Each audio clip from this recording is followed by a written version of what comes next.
오늘도 무더운 가운데서도 예배의 자리를 사모하고 믿음으로 나온 여러분을 많이 사랑하고 축복합니다. 우리 옆에 계신 분 축복의 인사 나누고 우리 함께 은혜 받기를 원합니다. 그렇게 인사합시다. 하나님이 늘 함께 하십니다. 아멘이시죠? 연속극이나 영화를 보면 사람마다 극 중에서 연기를 합니다. 그런데 배우들이 제멋대로 하지 않습니다. 작가가 준 각본대로 말 그대로 연출을 합니다. 그와 비슷하게 우리 사람들도 저마다 자신도 모르는 사이에 자신의 각본을 써놓고 알게 모르게 우리는 그 각본대로 살아갑니다. 인생 각본이란 심리학 용어를 죄송합니다. 쓰면 교류 분석 이론이라고 이야기합니다. 유명한 정신과 의사 에릭 버니 주장한 이론인데요. 이 얘기는 이겁니다. 인간은 심층적인 심리에서 무의식적으로 각자 각본을 쓰고 자신이 전혀 깨닫지도 못하는 상황에서 알게 모르게 그 각본에 따라서 저마다의 인생을 살아가고 있다는 것입니다. 불필요한 생각 버리기 연습이라고 하는 그런 일본 작가가 쓴 책이 있습니다.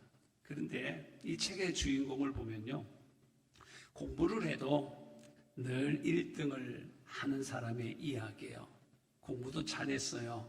그런데 이 책의 내용, 주인공의 이야기를 들어보면 결정적으로 실전에 약합니다. 대학 시험을 봤는데 감기에 걸려서 제대로 정리를 하지 못해서 1지망에 실패하고 가까스로 2지망에 학교를 들어갑니다. 또 입사 시험에서도 최종 면접까지 갔는데 최종 면접에 지각하는 바람에 정말 들어가고 싶었던 회사인데 들어가지 못하는 일이 벌어집니다. 일을 할 때도 마무리가 좋지 않다라는 말을 주위 사람들에게 자주 들었습니다. 항상 잘 돼가다가 마지막이 틀어지고 잘 되지 않았습니다. 저자는 이 책에서요, 이렇게 된 것을 그 사람의 인생의 각본이 나는 항상 막판에 잘못돼 라고 무의식적으로 그 사람의 마음에 신념화되어 있기 때문에 자기가 어떤 일을 하더라도 나는 마지막에 잘한대, 나는 마지막에 실패해, 이게 인생의 각본이 되어 있기 때문이라는 거예요. 그런데 이런 인생의 각본이 보통 7세, 8세 이전에요.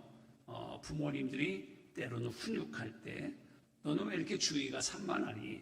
너는 왜 이렇게 항상 마무리가 안 되니? 라는 말을 듣고 그것을 아이가 수용해 버리면 자신이 그런 사람이라고 인생 각본이 무의식적으로 써져 버린다는 거예요. 어린 시절에 아무것도 하지 마. 너는 왜 이렇게 애처럼 구냐? 뭐 하지 마라, 뭐 해라, 뭐 해라, 뭐 하지 마라. 이런 것들이 어린 시절에 7세 이전 4살부터 7살 사이에 각인되어지면 그것이 인생의 각본이 된다라는 것입니다. 자, 오늘 성경 말씀은요, 한 절 우리가 봉독했는데 참 귀한 말씀이죠. 우리 모두가 거의 아시는 이런 말씀입니다. 예수님이 제자들과 함께 어느 곳을 가십니다. 13절에 보니까 예수님이 가신 지명을 이야기하고 있어요. 어딜까요? 저는 답을 늘 드리고서 질문합니다. 빌립보 가이사라 지방이라고 하는 곳에 예수님이 제자들과 함께 가셨습니다. 자, 근데요, 이 지방은 지도 하나 보여주실까요? 잘 안 보이나요? 제일 꼭대기가 가이사라 지역입니다. 네, 여기가 가이사라거든요. 여기가 헐몬산이라고 써 있습니다. 지금 우리가 얘기하는 예수님이 가신 곳이 갈릴리 바다에서 꼭대기 가이사라 빌립보라고 하는 지역입니다. 그런데 이 지역은 조금 전에 설명드렸지만 바로 위에 헐몬산이라고 하는 만년설이 있는 산이 있습니다. 그래서 그 산에서 흘러내리는 풍부한 수자원으로 인해서 헬라 시대나 로마 시대에 굉장히 번성했고 신전이 많은 동네입니다. 물론 작은 동네였는데 분봉왕 헤롯 빌립이 확장해서 만든 도시입니다. 특별히 당시의 로마의 왕자 디베로 가이사라라고 하는 이름 그대로 그 가이사를 기념하기 위해서 이 지역 이름을 가이사라라고 헤롯 필립이 명칭했습니다. 그런데 가이사라라고만 하니까 좀 마음이 그런 것 같아요. 자기 이름도 좀 집어넣어야 될 것 같아요. 그래서 헤롯 필립이 거기다 가이사라 필립보라고 자기 이름까지 집어넣어서 오늘 보니까 필립보 가이사라라고 이야기합니다. 헤롯이 로마 황제인 가이사 아우구스도에게 아부하기 위해서 이곳에 황제의 신전을 건립해 놨습니다. 그리고 로마 황제 가이사를 숭배하면서 가이사를 우리의 주다, 우리의 주님이다 이렇게 가르치던 시대에 예수님은 가이사라 필립보 가이사라 지역에 의도적으로 가셨고 그곳에서 예수님이 제자들에게 질문을 합니다. 여기서 예수님이 제자들에게 한 질문이 여러분 뭘까요? 사람들이 나를 누구라 하느냐.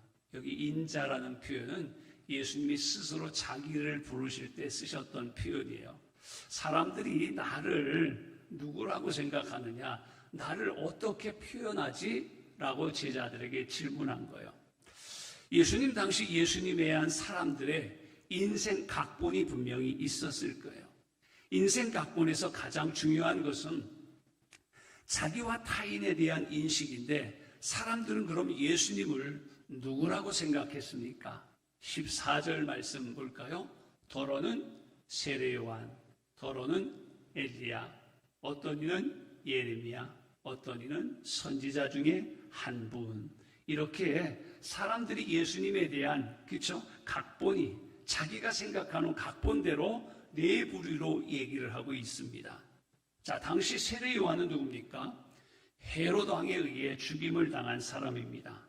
그런데 예수님의 소문이 막 이렇게 퍼져나가니까 사람들 사이에서 수근수근하는 거예요. 요한이 살아났나 봐. 요한이 살아났나 봐. 분명히 저분이 하는 걸 보니까 저 양반은 요한이 살아서 하고 있는 거야. 요한이 하는 것과 거의 같거든요.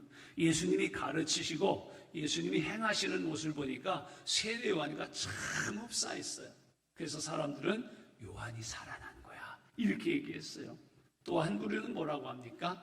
엘리야야. 많은 기적을 행했습니다. 구약의 유명한 엘리야 선지자가 많은 기적을 행했죠. 그래서 말라기 4장 5절에 보면 여호와의 크고 두려운 날이 이르기 전에 내가 선지자 엘리야를 너희에게 보내리니 라고 했습니다. 예수님을 약속대로 엘리야, 하나님이 보내신 엘리야 선지자구나 이렇게 사람들은 또 인생 각본 박힌 대로 설명을 합니다. 또 어떤 부류들은 이렇게 얘기합니다. 예레미야야. 예레미야는 우리 별명도 있죠. 눈물의 선지자라고 이야기를 하고 있어요. 하나님의 애통하는 마음과 그 열정을 가지고 시대적인 메시지를 전한 사람이 예레미야이죠. 열정적으로 하나님의 나라를 전하는 예수님을 보면서 그 예레미야네, 그 예레미야야. 그렇게 사람들은 또 얘기했어요. 또 한 부류는 이름은 특별히 모르겠는데 분명히 선지자 중에 한 분이야. 사람들은 예수님을 보면서 죽은 선지자가 돌아온 것은 아닐까 이렇게 이 얘기를 하는 거예요. 여러분, 오늘날 우리들은 예수님을 어떻게 생각합니까? 오늘도 세상에 예수를 믿지 않는 사람들은 인생 각본에 예수가 어떤 분입니까? 라고 물으면 어떻게 대답합니까? 지성이 있는 사람들은 예수님이 보여주신 모습을 연구하고 분석하면서 예수님을 기독교의 창시자라고 이야기하는 사람이 있습니다. 어떤 분은 4대 성인 중에 한 사람, 소크라테스, 예수, 석가모니, 공자, 그 중에 한 분이죠. 훌륭한 성인입니다. 위대한 철학자입니다. 위대한 선생님입니다. 위대한 인권운동가입니다. 위대한 최고의 경영자이기도 하고 선생님이기도 하죠. 이렇게 나름대로의 인생의 각본 쓰여진 대로 설명을 합니다. 때로는 악의적인 생각을 갖고 있는 분은요, 이렇게도 얘기합니다. 예수, 세상이 만들어낸, 기독교인들이 만들어낸 허구야 라고 이야기하는 사람도 있어요. 과학이 모든 것을 설명해 줄 거라는 과도한 믿음을 가진 과학주의자들도 있습니다. 그래서 메시아로 오신 예수님을 과학적으로 이해가 되지 않기 때문에 인정하지 않습니다. 여러분, 오래전에 나왔던 영화로도 나왔었고 책으로도 나왔던 다빈치 코드라고 하는 책이 있습니다. 이 책은 기독교에 대한 역설적인 이야기를 합니다. 반대되는 이야기를 합니다.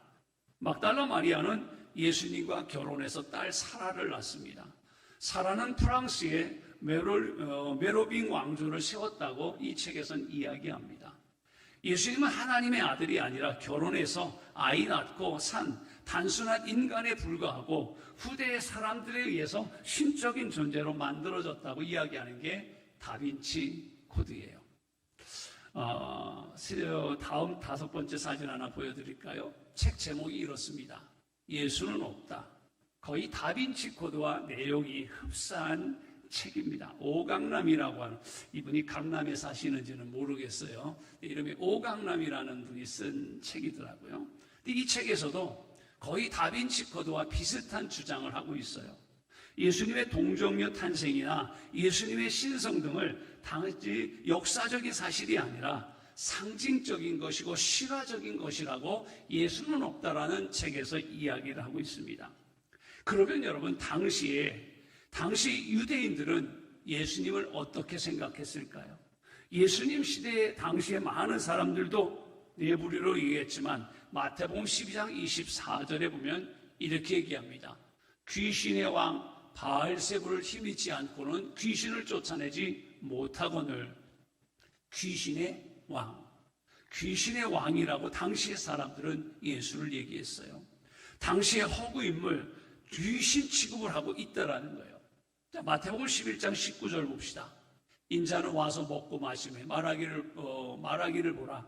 먹기를 탐하고 포도주를 즐기는 사람이요 세리와 죄인의 친구로다 하니 지혜는 그 행한 일로 인하여 옳다함을 얻느니라. 맞아요. 예수님을 메시아로 믿지 않아요. 예수님의 가족들도요, 요한복음 7장 5절에 보면 오히려 예수님을 미쳤다고까지 얘기했어요. 그럼 여러분, 왜 예수님에 대한 이런 인식들을 가지고 있었을까요? 생뚱맞게 들릴지는 모르겠어요. 그런데 나름대로 이렇게 얘기하는 사람들이요, 인생의 각본이 그렇게 그려져 있어요. 자기만의 인생 각본이 이렇게 그려져 있어요. 어떤 사람은 세례요한, 어떤 사람은 엘리야, 어떤 사람은 엘리야, 어떤 사람은 귀신의 왕 바알세불, 어떤 사람은 미쳤어, 어떤 사람은 허구. 이게 인생의 각본이에요. 사람은요, 자신도 모르게 자신의 각본을 써놓고 자기의 각본대로 살아가. 자신의 각본을 절대로 바꾸지 않고는 인생의 근본이 달라지지 않는다는 사실입니다. 계속 실패하는 사람은 앞으로도 실패할 것이고, 소극적으로 살아온 사람은 앞으로도 소극적으로 살 것이고, 건강에 대한 걱정이 많은 사람은 계속 건강을 걱정하면서 살 거예요. 자, 부모는요, 3가지 금지와 강요와 허용이라는 것을 통해서 자녀들에게 서두에 잠깐 말씀드렸죠. 인생 각본을, 그저 밑그림을 자녀들에게 영향을 준다고 합니다. 그것에 따라서 때로는 승리자로, 때로는 그렇지 않고 패배자된 것 같은 그런 각본 신념이 새겨져서 그렇게 따라서 인생에 살아간다는 거예요. 그래서 어릴 때 부모님의 교육이 중요하다는 말씀은 많이 들었잖아요. 이렇게 하나 예를 들어볼까요? 예수님에 대해서 예를 한번 들어봅시다. 부모가 예수를 믿지 않는 말 그대로 무신론자입니다. 그래서 이 교류 분석 상담 이론을 우리가 근거로 한다면 심리학 자아는 3수로 나눠져요. 부모자아, 성인자아, 아동자아로 나뉜데, 어릴 때 부모님이 야, 예수 믿으면 안 돼, 교회 가면 안 돼, 교회 가지 마 라고 금지하고 강요했다면 그 부모의 몸짓이나 눈짓이나 표정이나 때로는 감정, 이것에 반응을 해서 아이들에게는 예수는 없어, 교회를 가면 안 돼, 이것이 인생의 각본으로 씌워져 버린다는 것입니다.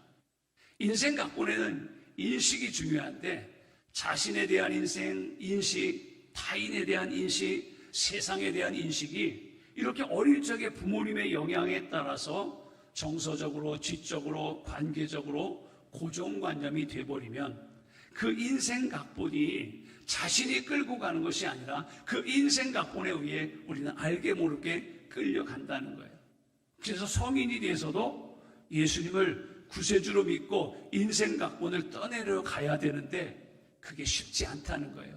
이미 예수는 아니야, 그냥 성인이야, 철학자야, 훌륭한 선생님이야 라고 인생의 각본이 써 있기 때문이에요. 그럼 여러분, 이런 인생의 각본을 그냥 두면 안 되겠죠. 오늘 말씀은 그런 인생의 각본을 바꿔야 된다는 거예요. 그럼 행복하고 성공적인 인생을 살기 위해선 맞아요, 우리의 그 모난 인생 각본을 바꿔야 되는데 어떻게 우리는 인생의 각본을 바꾸겠습니까? 무엇보다도 중요한 것은 우리의 이 생각 인식을 바꿔야 되지 않을까요? 잘못된 생각, 우리가 흔히 오늘 제목에도 그렇게 표현을 했어요. 고정관념이라는 말을 우리는 이야기합니다.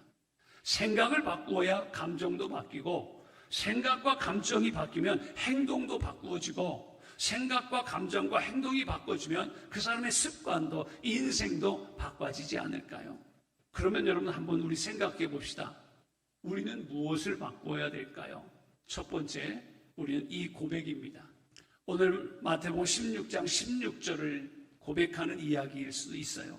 우리가 인생의 왕이 아니라 예수님이 우리의 인생의 왕이라고 하는 인생의 각본을 우리는 분명히 바꾸어야 될 줄 믿습니다. 근본적으로 바꾸어져야 될 잘못된 고정관념, 잘못된 생각, 잘못된 인식, 과연 여러분 무엇이 있겠습니까? 예수님에 대한 인식이죠. 예수님은 제자들의 인생의 각본을 바꿔주기 위해서 그 다음에 이런 질문을 그 다음에 합니다. 15절에 뭐라고 얘기하죠? 그러면 주위 사람들이 얘기를 했으니까 이 인생의 각본을 주님이 아신 거예요. 그래서 제자들의 그 인생 각본, 고정관념을 바꿔주시기 위해서 15절의 말씀을 던지십니다. 읽어볼까요? 이르시되 너희는 그러면 나를 누구라고 하느냐? 이 질문에 어떤 대답을 하느냐에 따라서 인생은 달라집니다. 가정이 달라지고 역사도 달라지고 인류도 이 질문에 따라 엄청난 변화가 일어납니다. 이 질문에 따라서 AD와 BC가 갈라졌잖아요. 예수님 전후로 역사가 달라졌잖아요. 자, 그럼 이 질문에 잘하는 우리 오늘 본문이에요. 우리 믿음의 사람들이 평생 간직하고 사는 믿음의 고백이에요. 마태복음 16장 16절 다시 한번 고백할까요? 시몬 베드로 얘기 끝나고요. 자, 두 번째 줄부터 시작. 주는 그리스도시요 살아계신 하나님의 아들이십니다. 베드로의 고백만이 아니라 오늘 이 자리에 있는 우리의 고백이길 원합니다. 자, 죄송합니다. 한번 이렇게 할까요? 시몬 베드로가 대답하여 이르되가 여기에 어떻게 해요? 자기 이름을 부르면서 한 거예요. 그렇죠? 혜성이가 대답하여 이르되, 다 혜성이라고 하면 안 되고요. 자, 자기 이름 넣어서 읽습니다. 시작. 혜성이가 대답하여 이르되 주는 그리스도시요 살아계신 하나님의 아들이십니다. 아멘. 베드로는요, 예수님을 어떤 분으로 알고 있습니까? 그리스도예요. 그렇죠? 기름 부음 받은 자, 메시아라는 뜻이거든요. 구약에는 왕과 선지자, 제사장에게 기름을 부었어요. 예수님은 우리의 왕으로 오셔서 우리의 잃어버린 권위를 회복시켜 주시는 분이에요. 내가 왕이 아니라 예수님이 내 인생의 왕이라고 지금 베드로는 인생의 각본을 고백하고 있는 거예요. 하나님께서 인생을 창조하신 후에 복이 있었어요. 그것이 영생의 권한이고 만물을 지배하는 권한이고 영원한 복을 누리는 그런 권한을 주셨어요. 인간은 범죄하지 않았으면 영생을 누리면 만물을 지배하며 영원한 행복을 누리며 살 수 있었을 거예요. 그러나 범죄함으로 인간은 이 모든 걸 다 상실해버렸어요. 예수님은 왕으로 오셔서 십자가를 통해 인류의 죄와 죽음의 문제를 해결하시고 하나님 백성으로서의 왕권을 우리에게 회복시켜 주신 줄 믿습니다. 만물을 지배하는 권한을 회복해서 왕 같은 제사장으로 이 땅에 살 수 있도록 하신 거예요.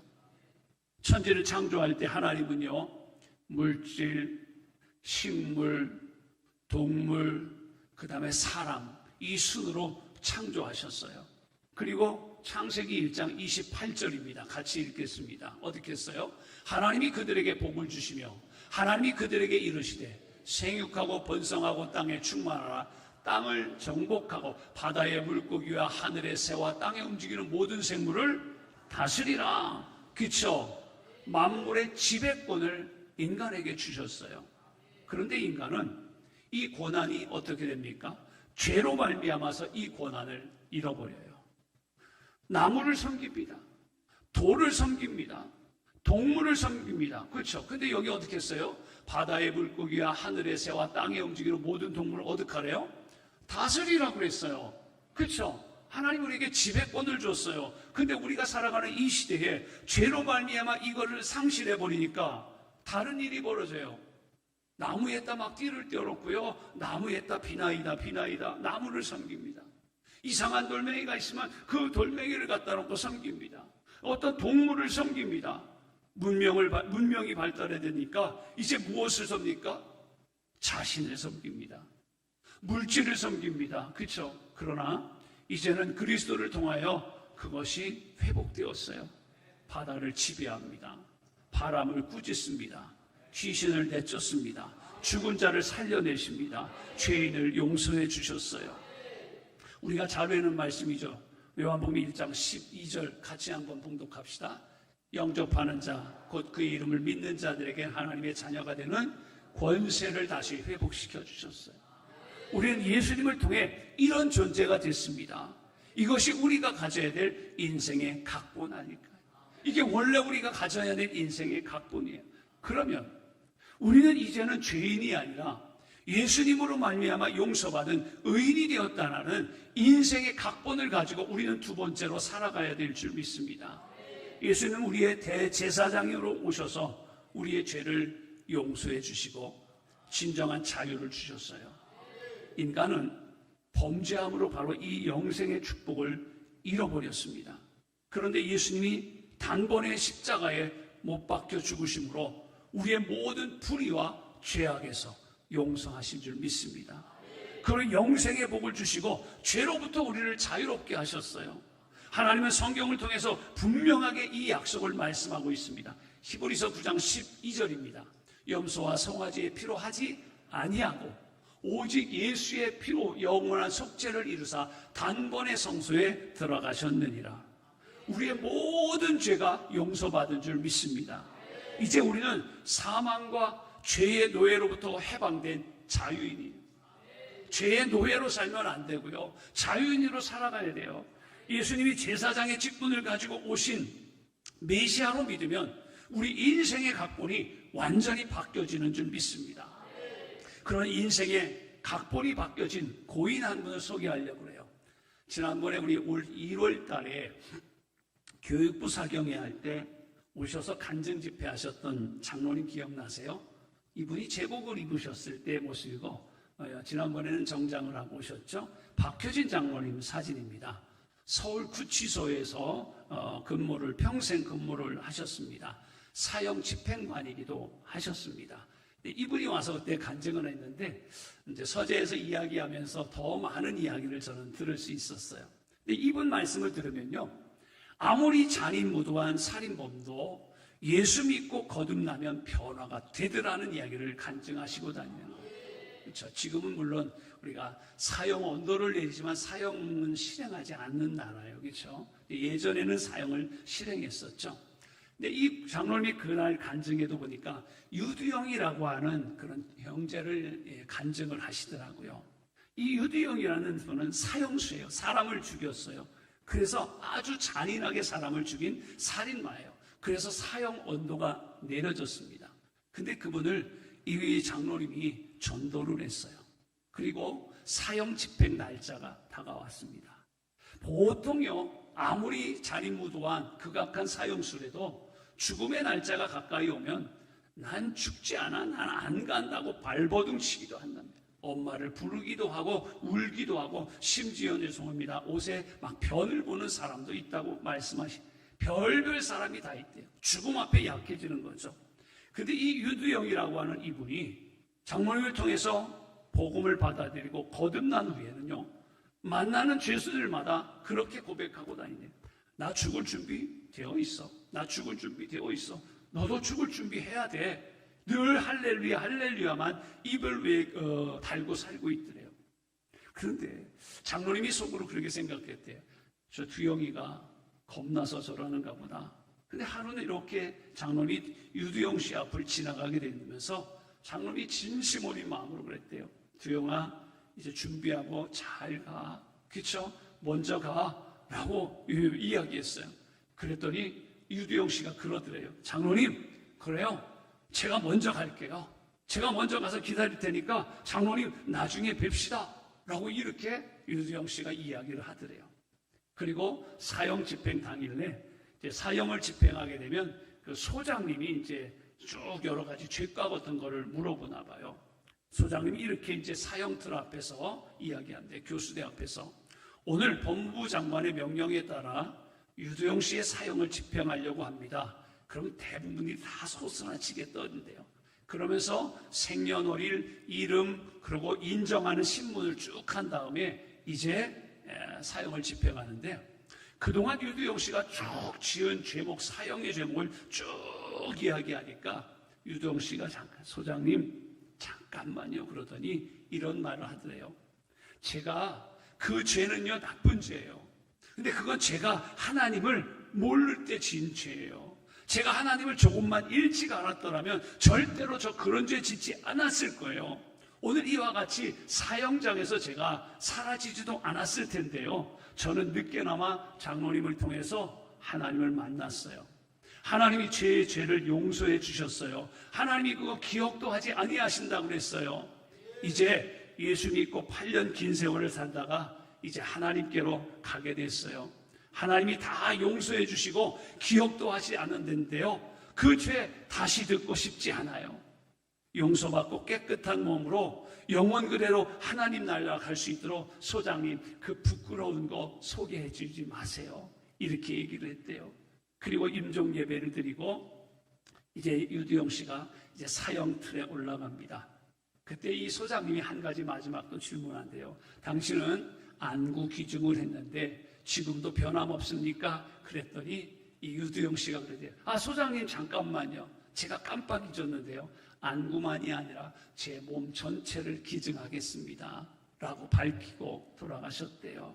그런데 마지막 유언을 묻는 마지막으로 하실 말이 있으면 뭡니까? 라고 했을 때 지난번에 우리 박효진 장로님이 그 유두영 씨가 이 말을 하고 마지막을 떠났대요. 여기 계신 모든 분들이 다 제가 믿는 예수님 믿었으면 좋겠습니다. 라고 하는 마지막 말로 떠났다고 합니다. 우리는 여러분 대제사장으로 오신 메시아 예수 그리스도 때문에 완전히 죄사함 받았고 자유인이 되었다는 인생 각본을 이제는 우리가 가지고 살게 되었다는 거예요. 여러분 이 사실이 믿어지면 우리 아멘 합시다. 이거 믿어줘야 돼요. 이거 믿고 살아야 돼요. 아무리 힘들고 어렵고 병들고 되는 일이 없어도요, 죄로 망한 인생, 용서받지 못할 인생, 끝난 인생, 별 볼 일 없는 인생, 해도 안 되는 인생이라는 인생 각본을 가지고 이제는 살지 말아야 된다는 거예요. 주님 때문에 용서받은 인생, 참된 자유를 누리는 인생, 영원한 인생이라는 우리 그 각본을 가지고 살아갈 수 있기를 주님의 이름으로 간절히 축원합니다. 세 번째로는요, 우리는 자신이나 세상의 말이 아니라 예수님의 말씀으로 인생의 각본을 만드는 우리 성도들이 되기를 소원합니다.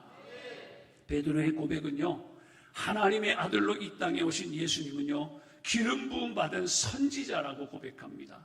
선지자는 누구예요? 말씀을 선포하시는 분이에요.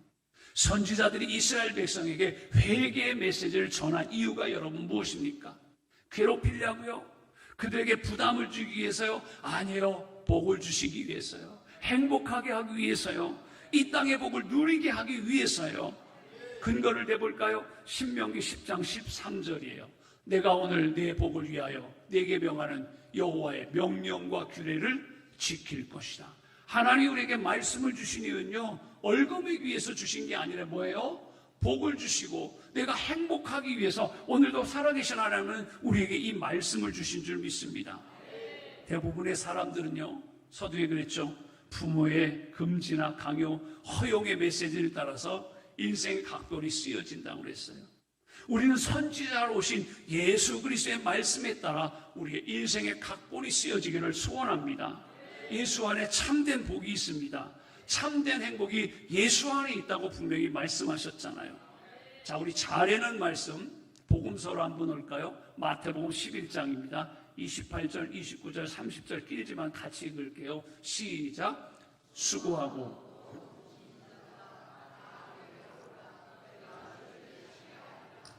나는 마음이 온유하고 겸손하니 나의 멍에를 메고 내게 배우라. 그리하면 너희가 마음이 쉼을 얻으리니 이는 내 멍에는 쉽고 내 짐은 가벼움이라 하시니라. 우리에게 참 안식을 주시는 예수님 말씀으로 우리는 우리 인생의 각본, 그렇죠? 우리의 오히려 고정관념을 세워갈 수 있기를 소원합니다. 베드로의 고백을 보세요. 예수님은 살아계신 하나님의 아들이라고 고백합니다. 성경을 기록하고 돌아가신 하나님이 아니에요. 돌아가시거나 침묵하거나 외면하는 그런 하나님이 아니라는 거예요. 어떤 하나님? 살아계신 하나님. 오늘날도 말씀으로 인도해 주시고 역사해 주시고 교훈해 주시고 위로해 주시고 소망을 주시는 살아계신 하나님인 줄 믿습니다. 그러면 결론입니다. 우리의 인생의 각본 바꿔야죠. 바꿀 수 있는 방법까지는 우리 알고 가야 되잖아요. 그럼 우리가 어떻게 이렇게 인생에 각인되어 있는 이 각본을 어떻게 여러분 바꿔야 될까요? 어떻게 예수님에 대하여 이런 고백을 하며 인생 각본을 우리가 새롭게 다질 수 있을까요? 우리 7절이에요. 예수께서 대답하여 이르시되 바요나 시모나 내가 복이 있도다. 이를 내게 알게 하니는 혈육이 아니요 하늘에 계신 내 아버지시니라. 사람, 아버지 어머니를 통해 안 것이 아니라는 거예요. 하늘에 계신 하나님께서, 성령 하나님께서 우리 인생의 각본을 바꿔주시는 줄 믿습니다. 오늘도 무더운 일기에도 그저 바쁘고 힘들고 어려운 일이 있는데도 믿음으로 예배의 자리를 지키는 여러분의 하나님 오늘 우리의 인생의 각본을 바꿔주시는 줄 믿습니다. 인간의 이성으로 우리 살아가면서 성경은 도저히 이해할 수 없습니다. 어떻게 처녀가 아이를 낳아요? 어떻게 목새가 홍해를 가릅니까? 어떻게 불이 하늘에서 내려서 재물을 태웁니까? 어떻게 여러분 죽은 사람이 살아나고 부활합니까? 현대인의 원리와 결과에 의하면 이해할 수 없습니다. 믿어지지 않습니다. 그런데 우리는 이 사실을 분명히 믿습니다. 어느 날 나도 모르는 사이에 베드로와 같이 주는 그리스도시요 살아계신 하나님의 아들로 우리는 고백합니다. 이게 도대체 어떻게 가능하느냐? 다시요. 고린도전서 12장 3절 말씀이에요. 그러므로 내가 너희에게 알리노니 하나님의 영으로 말하는 자는 누구든지 예수를 저주할 자라 하지 아니하고 또 성령으로 아니하고는 누구든지 예수를 주시라 할 수 없느니라. 아멘. 한 군데요. 요한복음 3장 5절까지 읽읍시다. 예수께서 대답하시되 진실로 진실로 내게 이르노니 사람이 물과 성령으로 나지 아니하면 하나님 나라에 들어갈 수 없느니라. 성령 계속 얘기해요. 요한복음에는 그쵸 물과 성령이라고 얘기하고 있습니다. 자, 무슨 얘기일까요? 로마서 10장 17절을 보면 믿음은 들음에서 난다 그랬어요. 들음은 그리스도의 말씀이라고 그랬어요. 자, 맞아요. 말씀을 들을 때 성령께서 역사하셔서 믿음을 은혜로 우리에게 선물로 주시는 줄 믿습니다. 믿음은 뭘로 생긴다고요? 들음이에요. 그리스도의 말씀을 자꾸 들어야 돼요. 들어야 돼요. 그렇죠? 들을 때 성령이 역사하시는 줄 믿습니다. 우리는 그 은혜를 받은 사람이에요. 그래서 오늘 듣는 자리에 오셨잖아요.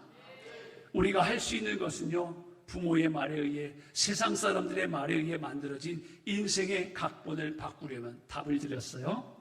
하나님의 말씀을 믿음으로 들어야 되는 줄 믿습니다. 인생의 각본 어릴 때 중요한 타임 또 부모, 가족, 선생들에 의해 쓰여지는데 이것이 각본, 신념, 고정관념이 되어버리면 쉽게 바뀌지 않아요. 그런데 뭘로 바꾼다고요? 하나님의 말씀으로 이것은 바뀌어지는 줄 믿습니다. 세상에 대해서 인간에 대해서, 나 자신에 대해서, 타인에 대해서, 자신의 미래에 대해서, 결혼에 대해서, 자녀 교육에 대해서, 경제에 대해서 등등 하나님께서 뭐라고 말씀하시는가에 귀를 기울이고 말씀으로 잘못된 우리 인생의 각본을 우리 바꿔버릴 수 있기를 주의 이름으로 간절히 축원합니다. 특별히 인생의 각본의 근본적인 인식, 예수님에 대해서 하나님이 뭐라고 말씀하시는지 우리는 분명히 귀를 기울이고 우리의 인생의 각본을 바꿀 수 있기를 원합니다. 실존하시는 예수님이 이 땅에 오셨어요. 요한복음 11장에 예수님이 이르시되 나는 부활이요 생명이니 나를 믿는 자는 죽어도 살겠고 무릇 살아서 나를 믿는 자는 영원히 죽지 아니하리니 그 다음에요 내가 이것을 믿냐 말씀하셨어요. 나는 세상에 비치고 나는 세상에 진리고 나는 하나님께 이르는 유일한 길이라는 거예요. 그렇죠? 이런 얘기하면 좀 강달성에서 그렇습니다만 차별금지법이 이게 저촉돼요. 여러분 앞으로 이 법이 통과되면 우리 오직 유일한 오직 예수로 구원받는다는 얘기는 못해요. 그래서 그 법은 잘못된 법이에요. 오직 예수께 하나님께 이르는 길은 오직 예수잖아요. 예수님이 스스로 메시아가 아니라는 사실을 알면서도 이렇게 주장했다면 예수님은 인류 최대의 사기꾼일 거예요. 스스로 모르면서 그런 주장을 했다면 그렇죠, 정신이 이상한 분일 수도 있어요. 그러나 예수님은 정신병자도 사기꾼도 아니에요. 예수님은 하나님의 아들 메시아로 구원자로 이 땅에 오신 줄 믿습니다. 성경에는 수많은 곳에서 명백하게 예수님은 구세주로 기록하고 있습니다.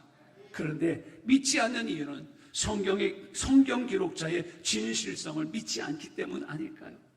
사회적 기록이고 역사적 신빙성이 없는 꾸며낸 이야기라고 사람들은 얘기합니다. 그러나 예수님에 대해서 수많은 증거와 증인들이 있잖아요. 증거들을 보세요. 수많은 기록들이 얼마나 많습니까? 그 어떤 역사적인 인물보다 많은 기록들이 남겼어요. 오히려 예수님 탄생 수백 년 전부터 예수님의 탄생까지 예고가 됐거든요. 베드로는 이제 완전히 다른 인생을 삽니다. 예수님의 부활을 목격하니까 베드로의 인생은 달라집니다. 예수님을 메시아로 믿으면 인생은 새롭게 변하는 줄 믿습니다.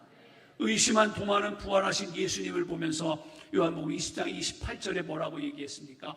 도마가 대답하여 이르되 나의 주님이시오 나의 하나님이시오. 제자들이 순교했습니다. 거짓을 위해 그렇게 많은 사람들이 순교할 수는 없잖아요. 사기꾼의 말을 듣고 그렇게 많은 제자들이 순교할 수 없잖아요. 예수님의 동생 야고보는 예수님을 믿지 않고 미쳤다고 했지만 예수님의 부활을 목격하고 완전히 인생 각본을 바꾸고 야고보서를 기록하면서 부활하신 예수님을 전하는 사람으로 살아냈어요. 우리 산티아고 순례길이 야고보 순례길이잖아요. 예수님이 구세주라는 증거를 찾는다면 수없이 많이 찾을 수 있습니다. 이 사실을 믿지 않는 사람들은 증거가 없어서가 아니라 예수님을 잘 몰라서도 아니고 인생의 각본이 예수님을 믿을 수 없도록 쓰여졌기 때문이 아닐까요? 그를 향하여 예수님이 이렇게 말씀하십니다. 예수께서 이르시되 나는 부활이요 생명이요 나를 믿는 자는 죽어도 살겠고 무릇 살아서 나를 믿는 자는 영원히 죽지 아니할 것이다. 내가 이것을 믿어야 된다는 거예요. 베드로처럼 시몬 베드로가 대답하여 이르되 우리 자기 이름을 두어서 읽었어요. 주는 그리스도시요 살아계신 하나님의 아들입니다 라는 인식으로 우리 인생의 각본을 새롭게 쓰게 된 베드로 어떻게 됐습니까? 복받는 인생 됐어요. 그의 신앙의 교백 위에 교회가 세워졌습니다. 예수 믿기 전과 과거의 인생 각본으로는 상상할 수 없는 일이 베드로에게 일어나요. 설교하니까 3,000명이 수천 명이 회개하고 주님께 돌아옵니다. 40년 동안 일어나지 못하고 구걸하는 안전뱅이가 일어납니다. 기적적으로 옥문이 열리는 경험을 경험합니다. 모든 일을 전도합니다. 수많은 질병을 고치고 죽었던 사람도 고쳐 살려냅니다. 로마 장교 고넬료를 변화시켜서 로마 교회의 태동이 되기도 합니다. 성령 충만한 죄송해요. 무식한 어부가 베드로 전후서를 기록해서 복음도 전합니다. 사랑하는 성도 여러분, 우리 베드로처럼 하나님의 놀라운 능력과 은혜로 예수님 중심으로 우리 지역에도 교회 이름이 예수 중심 교회도 있더라고요. 정답이고, 그렇죠? 예수님 중심으로 한, 그렇죠? 새로운 인생 각본을 우리가 만들어 능력 있고 날마다 행복한 인생을 누리며 살아가시는 우리 모두가 되어지시기를 주님의 이름으로 간절히 축원합니다.